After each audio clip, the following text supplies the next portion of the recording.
I really don't know if you. I want to know, can you despawn do the engrams despawn?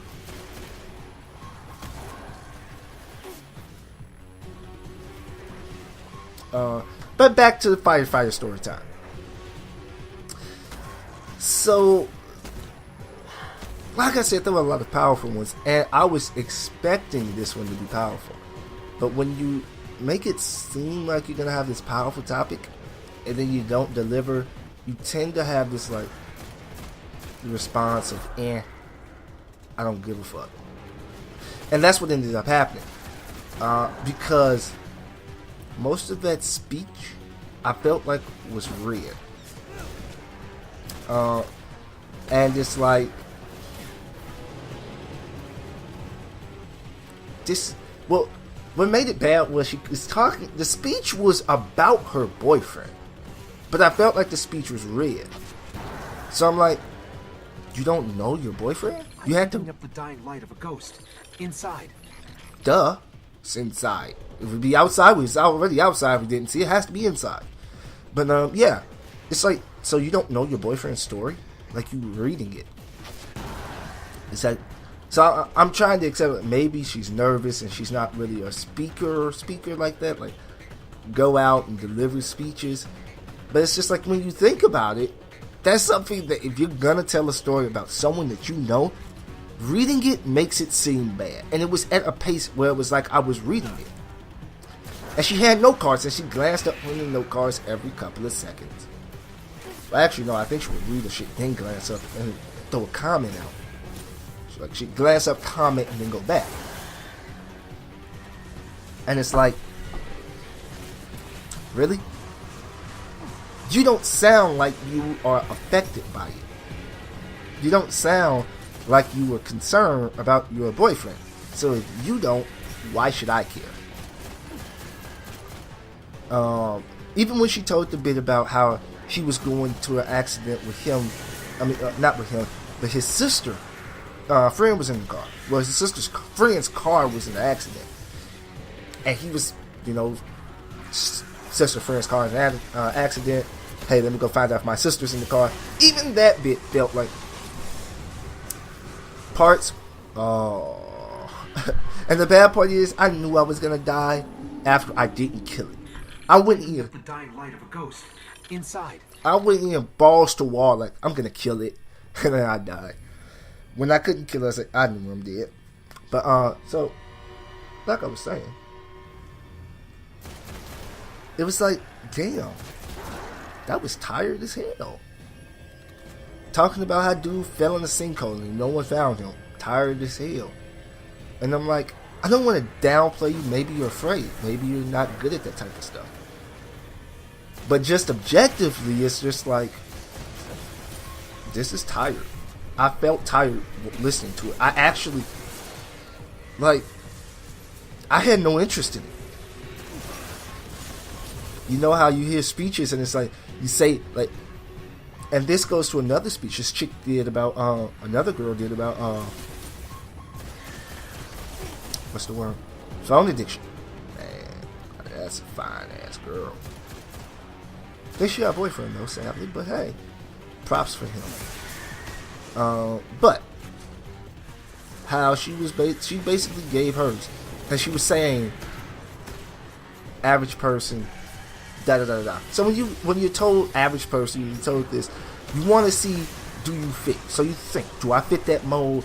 How do I fit that mold? And then you went back, nah, I don't fit that mold because I don't blah blah blah blah blah.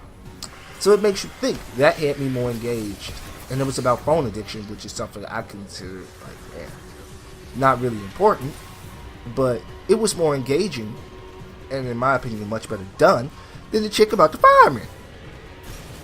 And the thing is, it really wasn't about firemen's lives outside of fighting fires. It was more like her boyfriend's life outside of fighting fire. And that's another thing that made me uninterested. Because I don't know your boyfriend. Yes, he's a fireman, but I don't know him. So my connection with him, why is it in a pedestal? I always wondered why I was in the pedestal.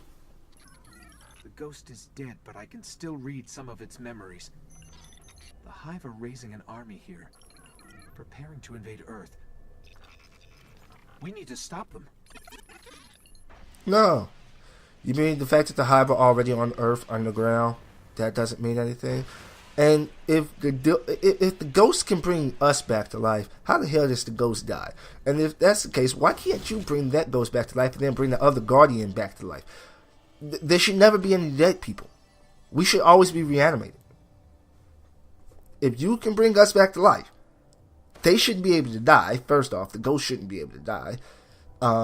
And then, beyond that, that guy at the entrance, you know, that one dead guardian, I should have been able to walk in, fix his ghost, and bring him back to life. So, I'm confuzzled. Ah, man. Crucible was fun. Crucible is fun. I'm going to bring some gameplay of that, but that is very fun. I'm really not great at it, but it's fun. It really is. But, yeah, back to the fireman story. Like I said, just overall, I wasn't interested in it. And Henry, my professor, is always talking about academic dishonesty. And if you do academic dishonesty, I'm obligated to report you. So you would think plagiarism. Yeah.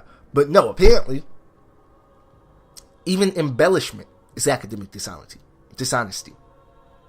Apparently there was people who, quote unquote, gave this much to the poor, but never actually gave to the poor. Henry found out, had to report them. So, that's kind of strange to me, how that's actually, like, it doesn't hurt anyone. I get the difference of you stole something from someone, that's theft, and then you said it was yours, and didn't give them credit. You know, I get plagiarism, but embellishment of a story by adding in details that affect other people in a class that's meant to manipulate people.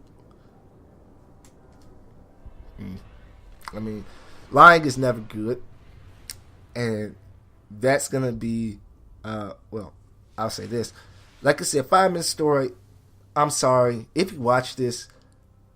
Content was great. You said it boringly, though. And I was very uninterested. No offense. And there are some people who will watch my commentary and say, hey, it's uninteresting too. So you probably should take a lesson. But fuck it. Life's handing you limits. Make them and ain't them. But if I can't battle them... Never mind. Anyway. Point is... I don't know how she made... It just sounded boring, like she read this. And it kind of makes you question what's true and what's fake in the story. Hopefully it's all true. But, you know, that's not here and there. In turn, that reminds me of an associate of mine. So, I had some people who, you know, asked me about my channel and shit. So, basically what ends up happening is, I have this dude. So he would always tell me different things to do for the channel. Tell more stories and do this type of editing. And I'm like, shut the fuck up. You don't know what you're fucking talking about. I do Let's Plays, I do walkthroughs, I do shit that I like. I comment. Anytime someone asks me a game, I sit and tell you the same thing. I play a game, I talk over it. That's my stick. That's what I like doing. I point out details that can help. I try and be funny. I tell stupid shit. I do dumb shit. But that's just me. I've made one music video. I'm going to make a couple of others. This time I have Sony Vegas Pro, so hopefully it'll be even better. You know, that was the first work. And as you look back, you start and you get milestones and you go from worse to better to better to better to best to even beyond that. Before I didn't edit, you could tell it. Before I didn't even watch my content before. I actually just